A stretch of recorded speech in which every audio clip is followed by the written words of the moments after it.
Hello, universe. Wow, there is so much to apologize for in the ensuing 40 minutes-ish of content, which, if there's one fundamental bylaw of publishing content in the podcast universe, it's aim for compelling content. You may not always achieve it, but you must strive to create compelling content. Well,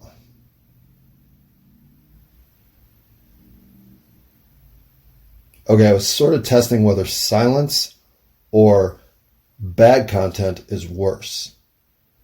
And since I didn't come out with a conclusion, I think we will re-execute that test now.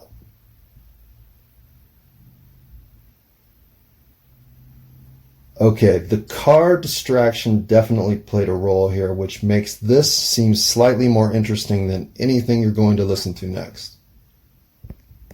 You have been warned. Okay, just to reinforce here, there is a segment of 10-15 seconds of introspection regarding the candy bottle caps where I can't remember the candy bottle caps, even though I'm talking about the candy bottle caps. There are points further in the conversation where I literally just have to stop talking because I'm no longer making sense. To myself, even. I beg for my sister to not hold her grammar sword of diocese. Wait, is that sort of diocese? Who knows? My point is, I'm reaching and I'm as much centralized on picking up poop as anything else. That is where my salient argument is basically laid, is in the societal obligation to pick up our poop. Need I say more? You have been warned. Hi-ho to you. I say hello. Hello, universe. Hello, universe. Hi-ho. I-ho. I still don't have a job, so I don't know why I'm singing hi-ho. That's kind of false advertising, laying a foundation for a house I'm not going to build. Well, I mean, I would build it, but damn, I've made legitimately 6 real attempts to at least secure part-time minimum wage work, and they've all failed.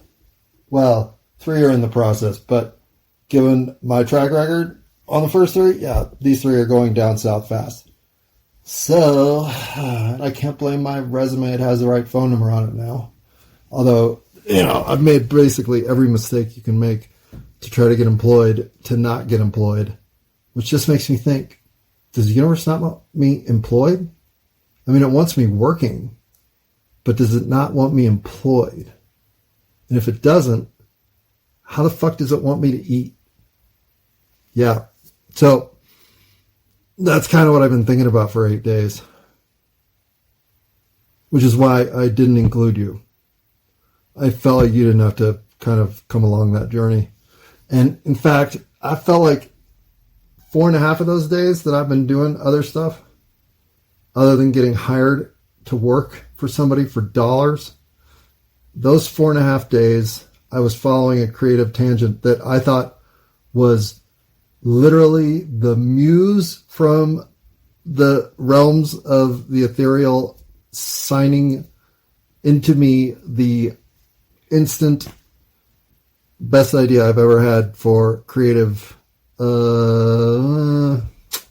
dramatization story. I don't know. I don't know what the story's underpinning would be in terms of qualification, but let's call it a story about relationships in the human dimension. And I still think it's a great idea. I just think I executed it terribly, because by the time I had gotten really to the point of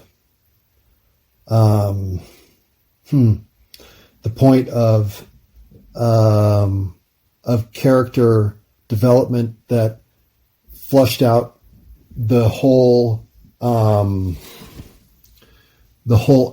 injustice that has been served up through cosmic timing to all of us, that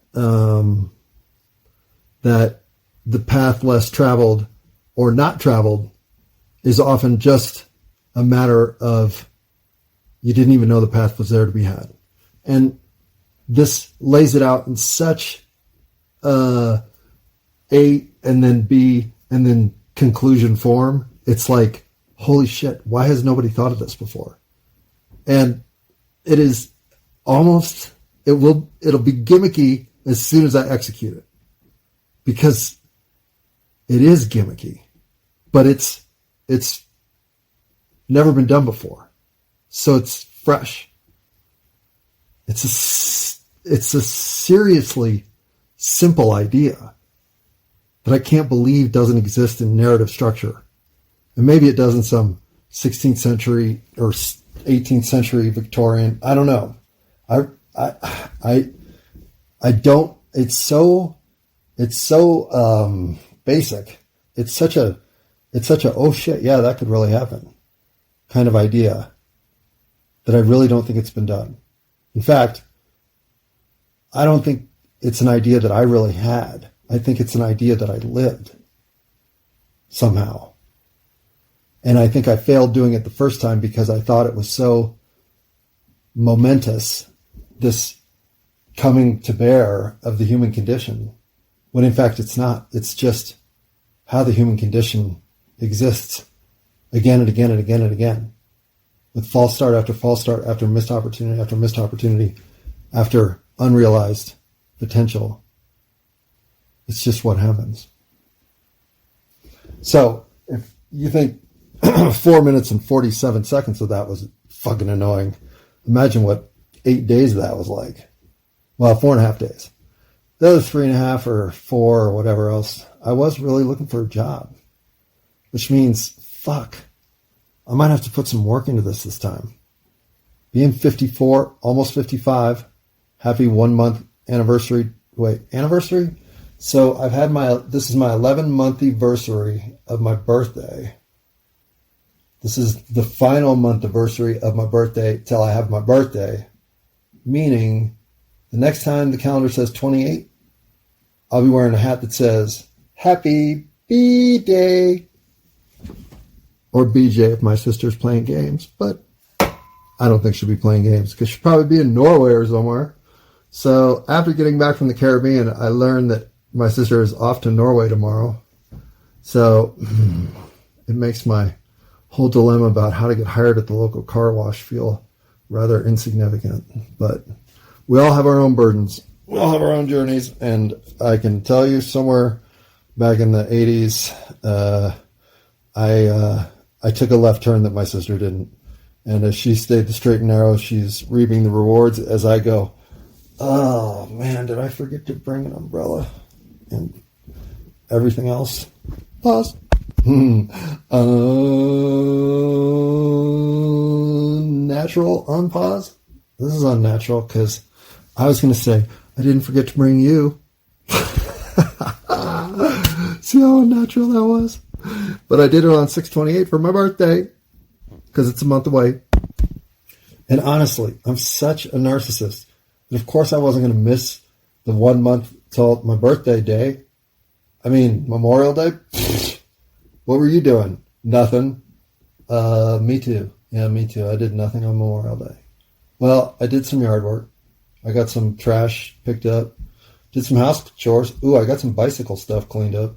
I mean, it was a do not much day.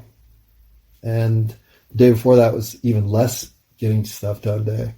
But the days before that is when I was doing that creative detour that went south. Oh my God.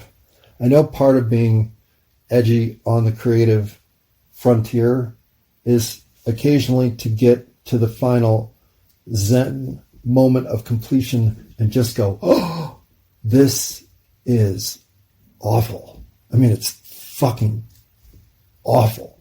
It is so far off point. It took the initial kernel of possibility and it just fucking hammered it with, I don't know, the back of whatever Good morning, audience. For once, I speak not to the universe, but to you. If for some reason you're listening to this, in whatever format you are, there is a play speed adjustment indicator that will allow you to at least get to 2 times speed. Do it. And if you can't tolerate 2 times speed yet, you will be able to soon enough, starting at 1.75, 1.7, somewhere in that range. Once you have listened to 10 minutes of me at double speed, you'll realize how slowly I speak. And you'll just think, well, what was I wasting all that time before with, This is the one time I'm giving you back a gift that only you can appreciate. More free time. Something we all deserve. Listen to me at double time. Do something that you didn't want to be doing in the first place while you listen to me. And you'll knock 2 things off your list that are on your frustration list if you don't. Pause. No, something. What? Okay. Being out of weeds, tough too. Which is why having gone to the dispensary for 1 gram of chocolate diesel has really gotten me stoned. Matter of fact, I'm not really sure why I was talking about hammering anything with a bee's leg, but talk about a stupid idea. That's one right there. So we're going to pause and have another dab. Oh, hey, dab folk. Okay, we got to get some stuff clear. I've been living with less dabs, which means I've been realizing the downside to dabbing. And the biggest downside to dabbing is the dab dot.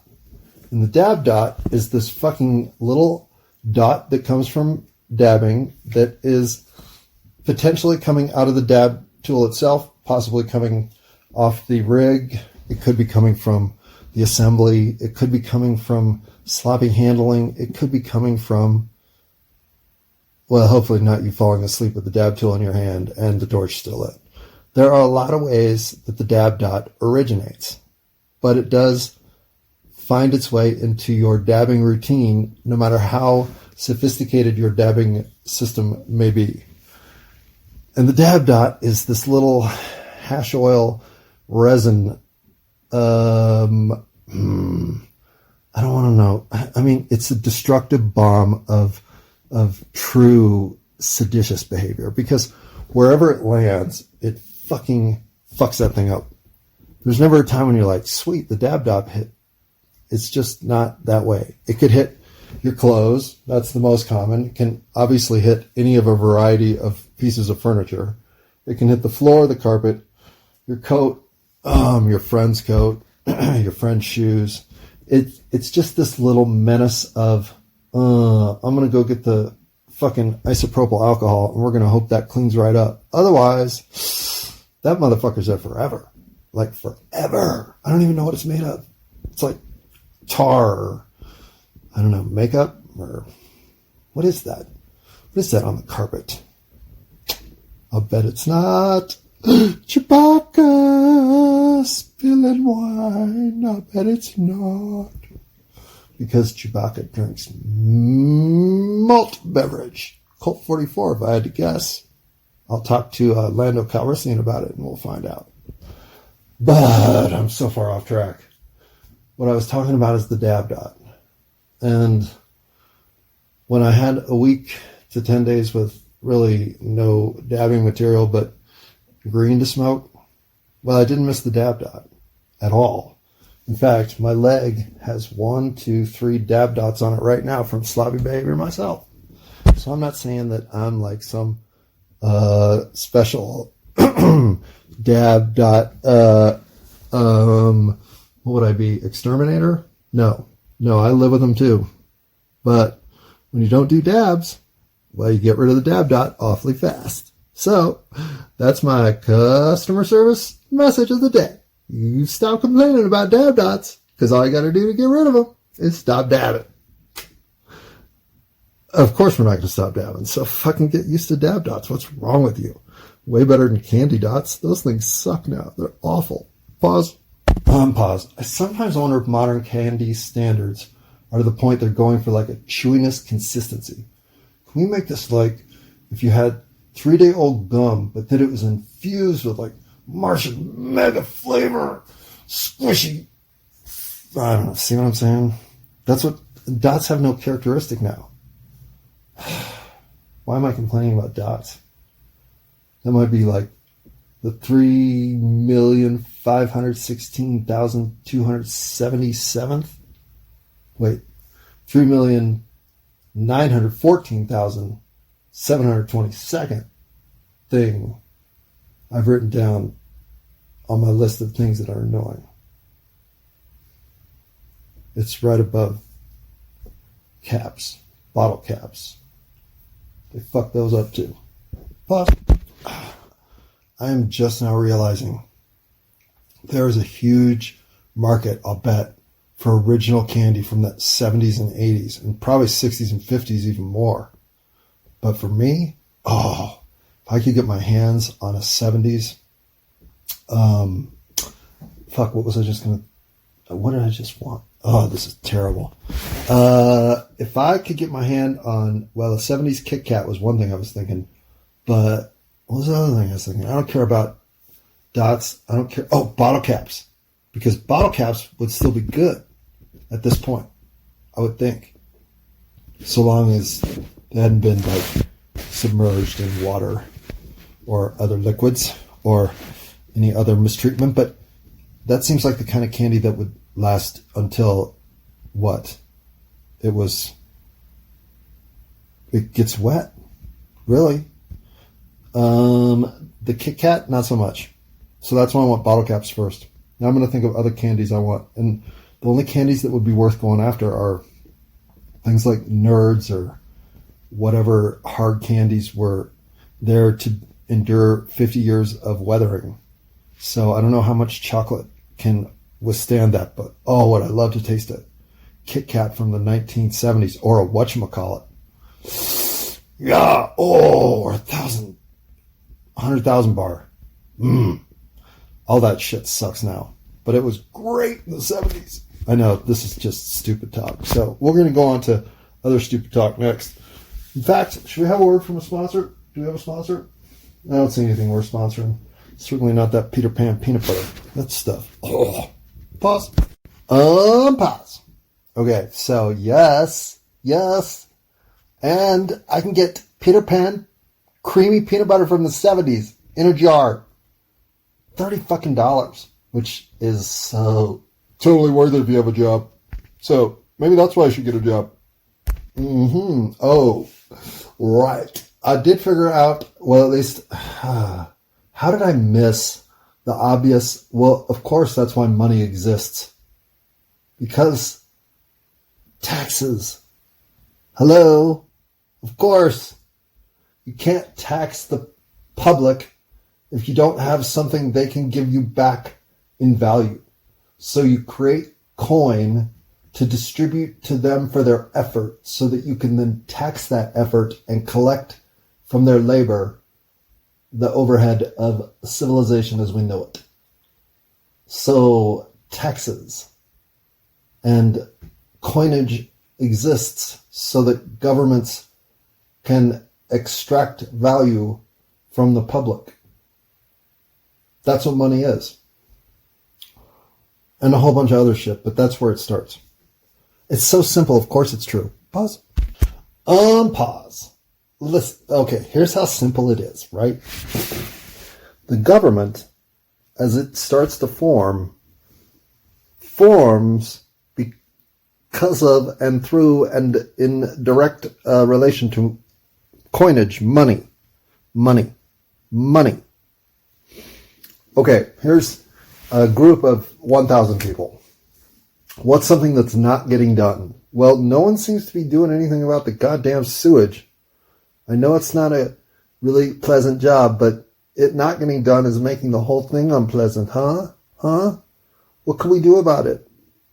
Well, none of the 1,000 of us want to do that. We want to go over here and finger paint and put these red ochre handprints all over the stonework. What are you doing? Well, no one's picking up the sewage. Why would we start? Right. Why would anybody start? Why would anybody take on that which is the functionally onerous part of making a society go swimmingly, like getting rid of the poop and other things, right? These are issues that must be dealt with. And when that need arises, well, it seems to me like in steps somebody that says, hey, I know how we can do this. We can enlist people for this work by creating this value surplus in gold coinage to pay them, so that they then have these gold coinages to throw around as this awesome new bling bling bling. Because next year, when we come around and say, hey, by the way, living in Imagination Landia means that you owe us 10 gold coinage. What do you mean you don't have any? How could you not be earning any? You didn't want to work in the sewage industry? Well, you should have. Because, they make 20 coins a day and you only needed 10. I mean, what have you been doing all year, bro? Oh, wandering philosopher. Yep. Yeah, we'll put that down on the forum here. Pause. Pause. Untimely unpause, since it's now the 29th of May. I mean, not untimely for you, I don't think. Well, this entire escapade is untimely, right? We know that. But it was a while ago when I was filling out that form as a wandering philosopher. And I don't know what's with that dude. I mean, there was a big old box that said philosopher, and next to it, it said people like, well, a whole bunch of people that the state has killed. And what I don't understand is how it is that seeking truth and the basic underpinnings of functional society as it functions at its most equitable in terms of potential outcome for any citizen to pursue their own vision of fulfillment. Why is it that the guy who's hoping to help make that reality sing is always killed by the power structure? Why? Why'd they do it to Socrates? Why'd they do it to Plato before him? Why'd they do it to any number of people just trying to find truth in a universe filled with obfuscation? Well, yeah, because we still need people cleaning up the fucking poop, man. We don't give a shit about your fancy thinking about thoughts that aren't even thoughts anybody else has. Once you start describing thoughts, then we got to think them, and they're all fucking thinky thoughts, and we don't like thinky thoughts. We like clean up the sewage thoughts. You start thinking thinky thoughts, well, you're trouble. Start using words like thinky thoughts, I think you're a lot more than trouble, right? Pause. Pause. And by more, I just mean more fun, right? Thinky thoughts. Here on Saturday Morning Cartoon Classics. Pause. Okay. I admit my creative punch into the universe of possibility this last round of dive in like the great American novel is writing itself on my computer. Well, not on my computer because my computer broke, but on my, well, what do you call a handwritten manuscript anymore? Fire starting material? Booyah! I mean, if it's not in digital form, I don't even want to look at it. What's the point? You're so sloppy with your handwriting. Except this part, that's very neat. Pause. Pause. So, the title to my creative project was J Cubed, An Adventure Without Time. And that's a working title. Pause. Consider it on pause. Inconsiderate? Well, butcher the grammar of this language called English I will. I'll even vocabularian my way through all kinds of stuff. Because I think you get what I'm saying when I'm throwing you gist and not necessarily adhering to the grammar structure of proper English presented in its most proper form. But I could be wrong. Maybe you're all grammar Nazis. And considering the only person I can imagine listening this far to me would be my sister Emily, well, Hello, Em. I will try to speak with better grammar for you and you specifically. But when I think of myself in the megalomaniacal form of takedown by government authority, voice of the people, well, my narcissism is leaking. I mean, it's not leaking, it's blowing its pop. Blowing its pop? How about it blow its top? You're welcome, Emily. And much like the video game from the 80s, Carnival, where you were the evil carnival gun, well, I take shots at things only in the sense that I want to understand them. I'm not here to make some sort of societal gestalt shift into a new paradigm of realization and ascension into the human form that is unrealized today because it's being limited through the 21st century messaging and device control that technology is imparted upon us. Did those words all sequence up, Emily? I don't know. I'll have to re-listen. But what I'm trying to say here is, if you think about that first coinage, well, it's the motivation to get somebody to pick up the poop and to say, deal with the dead bodies, and what is the other stuff we don't want to do? Move the water around. Frankly, if you're in a bucket system, it's a lot of work. Think about that. And when early societies were patting themselves on the back, what they were doing it for was when somebody came up with, say, a really clever way to distribute water citywide, well, pat on the back, pat on the back, pat on the back, pat on the back. Yeah, we can put all these buckets down. Fuck yeah, this is awesome. And so things like that were what were held as the most estimable activities society could experience, were its individuals somehow taking the true work and effort of civilization at its core and leveling that out or automating it, as it were, for the good of us all. And so inventing the sewage waste treatment facilities, as we have, you can imagine is a priority, as is controlling the energy distribution of, say, a year cycle of need. Those things become huge wins for society.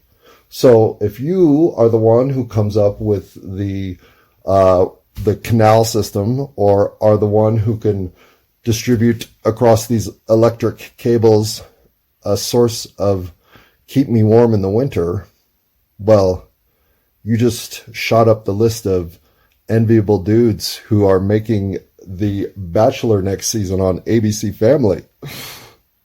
I mean, if you're a dude, or if you're a dudette who looks and wants to be treated as a dude, or any variation therein, whatever makes you fulfilled, when that is realized and it benefits society, well, frankly, you do deserve some pats on the back, another thing that Edison guy came up with, was killing elephants. Yep, check it out. He killed an elephant. Pause. Pause. And I know we all know that because it made a Simpsons episode. So, of course, that means it's in the core curriculum of what America knows. What we know, basically, for the rest of the world to understand, is anything that has been in a Simpsons episode or has been predicted to occur because it's been in a Simpsons episode. That's really what America knows. Now, whether or not that's knowledge worth basing an entire governmental structure and approach to foreign relations across the world as we have sort of taken on here in the 21st century, I'm going to say from the evidence, no, we should have gone further than just the Simpsons catalog on what we know. But that's what we know. Pause. Unfiltered on pause. The other things we know, we have to figure out. And so take on that chore, do I, the wandering philosopher? So yeah, go ahead and check that box, mofo.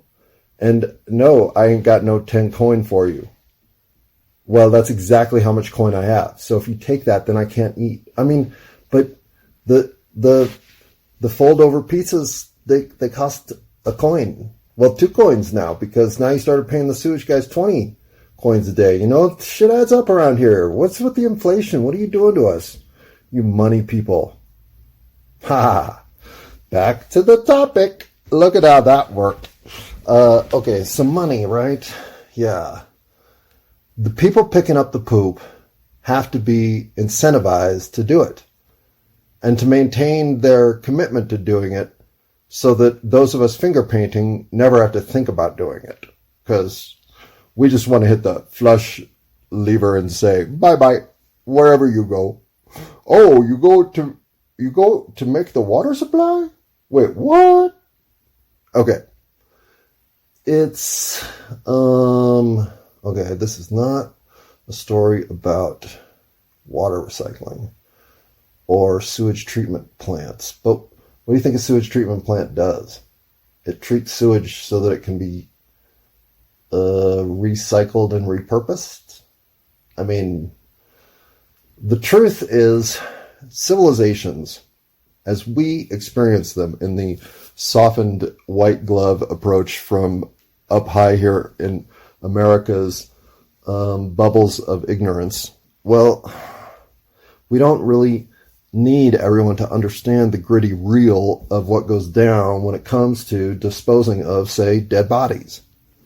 There's a lot of work involved, or a lot of burning, or a lot of both. And that's just part of the human condition. And if you're going to clump up in clusters of millions as you start to kick off, well, somebody's got to do something with the decomposing units, because as I have never experienced, not once in my life, have I ever smelled rotting flesh. I can't think of, I mean, other than occasional animals trapped in the walls. But no, that's it. And the one animal I can think of was a squirrel that died in our cabin, in a log cabin enclosure that could not be gotten to. And it just died and decomposed and finally quit smelling. But that's my one experience with fetid flesh.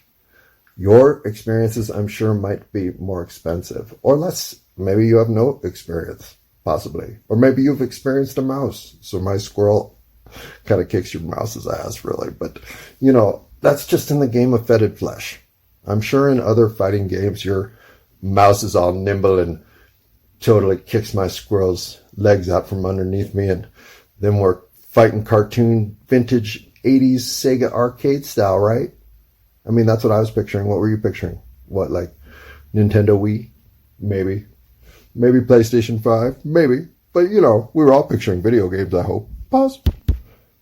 Unpause, because obviously the alternative, squirrels and mice fighting, I mean, what is this world coming to? Nobody was really picturing that, right? Come on now. Nobody was. Tell me nobody was, at least, so I feel better and can sleep tonight. Why is my clock ticking funny? 1, 2, 3, 4, 5. Pause. But back to picking up the poop. So finally we understand where money comes from. Because since nobody wants to do this, well, here's what we propose at the town hall, right? As soon as that guy comes in and starts describing money, we think, okay. While that wasn't as exciting as the guy who came in and described the possibility of flying like birds, hopefully that whole wax wing thing works out for Icarus. But if it doesn't, this money idea, well, it would be a way to at least incentivize somebody to go pick up the poop. Because we could give them all of the money for doing it, and then they'd have all the control. Okay, yeah. But I think maybe we should tether that up a little bit and not give them all of the money, but maybe give them 1% of it so that we still have 99% of it. So we have all the control, but they have a little bit of spending power. What would we call this? Economic purchase? A platform on which to be taxed? Ooh, I like that. Pause. Unresponsive on pause. Who's unresponsive? I'm the only one here. Well, what would I be responding to? Well, then that's why I'm unresponsive. I don't give a shit about that. No, we're busy finishing up the money point. I don't want to get on about how cheap shit is these days. No. I don't mean inexpensive. Everything, of course, is fucking crazy out of control. Inflation doubled in price. Everything is fucking insane. Okay, let's have a little bit of this talk. Because, see, when I walked into the local King Soopers and I was looking for, what was I going to get? Cheese? No, I was there for something else. Butter. It was butter. Anyway, what do I see? Like right there as I walk in the double door.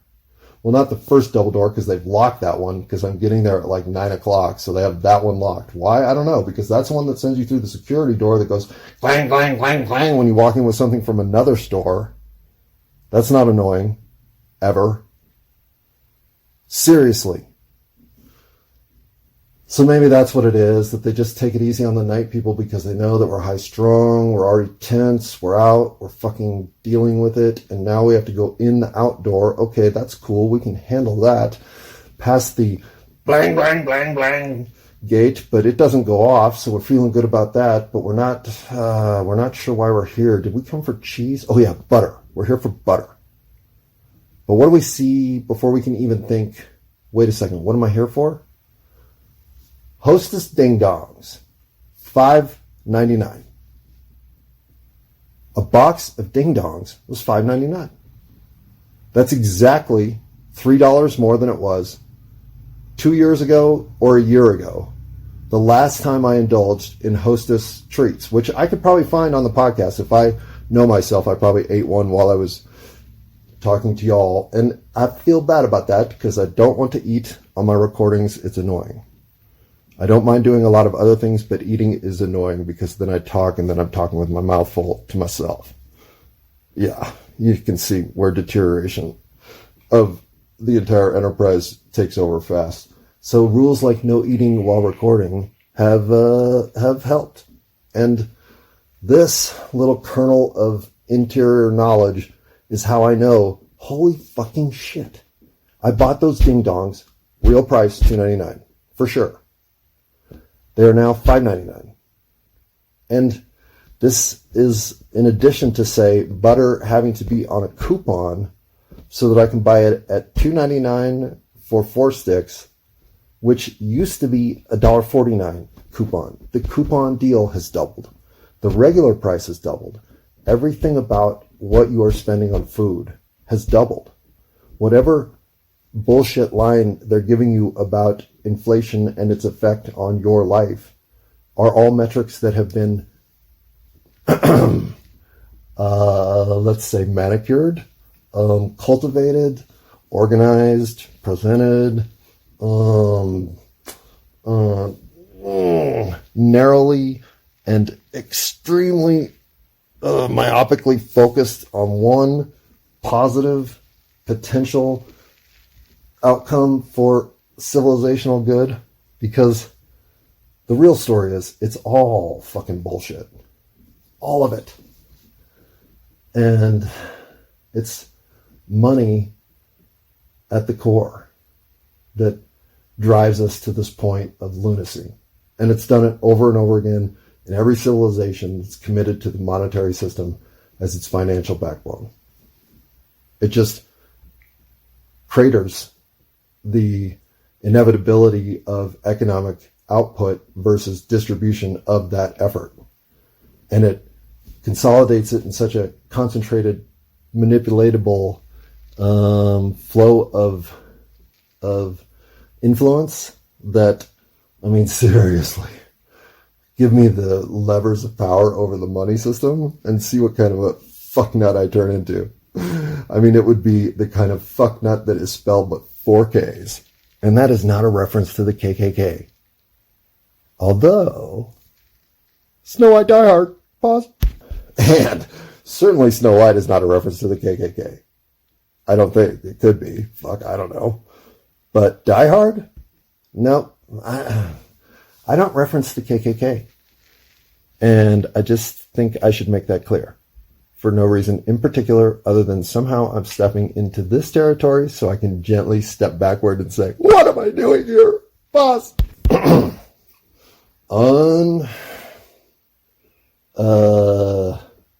Unpause. Yeah.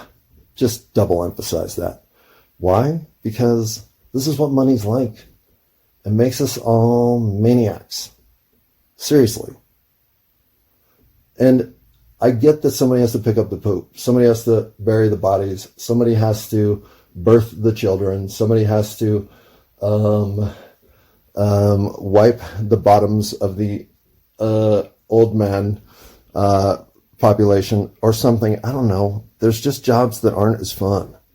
And if a society is going to evolve into its most elated and engaged incarnation, what is a society involved to? State of existence? Manifestation? I don't know.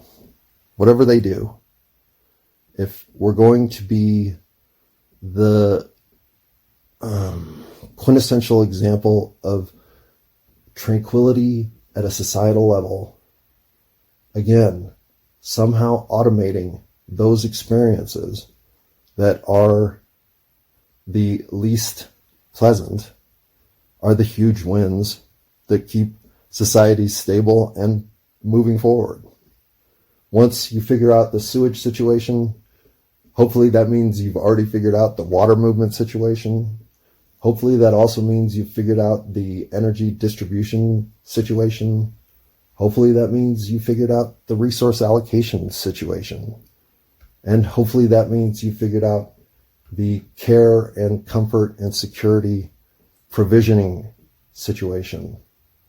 All these gifts to the greater good are the point of grouping up. And none of them require money as an underpinning until you start to think of the obligations and quantifications of effort, of work, of productivity, and harnessing that in a capability of taxation or extraction of value for that greater good. My argument is none of that is necessitated. It is just created by people who are smart enough to know that once it's installed, well, control over that is literally control over everything. Should I pause for emphasis? Control over everything. Hello, universe. Well, it was Josh Brolin. Fuck. Sometimes. And he was a dude in Deadpool 2. But he was also Thanos. I mean, how many actors are in Hollywood? Like 11? Why are they all in the same fucking movies? It's endemic of America at its point of decay. The ones who are available for the cameo and lead role appearances, well, we got to play it safe. Safe. Get us that Thanos guy. Yeah, get us Thanos and that woman that does she's terrible to work with, but everybody loves her up front. What's her name? The young one, Jennifer something. Bring her on. I mean, we'll have a hit movie no matter what. Just those two. Buzz. Okay, I'm not that cynical. We're going to need a director here of some renown. So how about Christopher Nolan? And throw in a soundtrack by John Williams. Or if we're going to go funky, we're fine with Hans Zimmer, but one or the other. And a whole bunch of CGI and a token overseeing wise part, about 10 minutes of screen time total in some sort of ethereal angelic white glistening costume, we need that to be, let's go with Scarlett Johansson. I mean, this movie is going to be a blockbuster. What should we make it about? Pause. Pause. Unfortunately, pause. Well, it's now the 29th, because the last time we were talking and I was filling out a form about being a wandering philosopher with no money, well, that was yesterday. It's now 8:48 in the morning of the 29th of May, meaning that all those people who were so cool that they got to be born on the 29th are celebrating their birthday today. And those of us, unfortunately, who got stuck with birthdays like the 28th or the 30th, well, we're just here for the party. But if you've got, oh my God, I need to go hit the bong. Hold on, pause. Unpause. All right. Whatever that first minute was, I know it was terrible. And so I'm going to throw it in between the 2-minute segments, one of which is terrible, but the other one of which is disjointed, so it doesn't make sense. So you've just listened to me describe how stupid it is that we keep seeing Josh Brolin in the same movies. Maybe it's just because I go see movies like Deadpool 2. I don't go see movies. I download them illegally on the internet and then I watch them in my bedroom. But Deadpool 2 has Josh Brolin in it as a character other than Thanos. Why? This didn't used to happen. You didn't used to keep repopulating the same cinematic reality as another character. We do not see Carrie Fisher playing some bar matron who's hard up for, oh yeah, we do see her play that. I'm saying sometimes it's confusing. Okay. Is this 2-minute segment worth anything? Nope, but the next 2-minute segment's even worse. So it's got that going for it. So what do you know? El Universo? I assume someone calls you El Universo. Been doing shit. Well, I mean, kinda. I mean, yeah. Well, it's not like I'm reading the tea leaves well. At least not in 2024. I'll admit, I may have lost my prognostication element. What would that be? The stone? What is the stone that they have in the Avengers? What are those, light stones or something? I don't know. Whatever. The guy that is the wait. All right. I saw him in another action movie. Which one was it? Damn it. It's hard to keep track of how often guy that played George Bush. Fuck, man, why can't I think of his name? Well, scintillating though this might not be, remembering the No Country for Old Men, for fuck's sake. Like, why can't I think of that actor's name? Because that actor's name is Gary Busey? No. I know it's not Gary Busey, but it's close. I was just trying to do some memory jog. Plus, Gary Busey and George Bush have the same initials. So if this guy turns out to be a GB, that's really going to suck. But since his name is Brolin, James Brolin.